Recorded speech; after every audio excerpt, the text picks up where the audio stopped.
Hello and welcome back to our channel. So today in this video we will be discussing about how you can change address in your Doordash app. So without wasting much of our time, let's get straight into our video. So first and foremost, to do this, all you need to do is simply tap open your Doordash app. So once you open your Doordash app, you will end up in this page, which will then redirect you to its home page.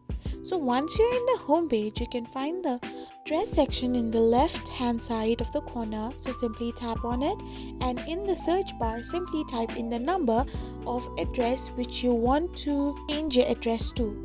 So it can be the number of the apartment or the name of the apartment, and simply tap on the save address option. So once you do this, your address on your Doordash app will be automatically changed accordingly. I hope you found this video helpful, so don't forget to hit that subscribe button and do give us a thumbs up. We will be back again with these informative videos.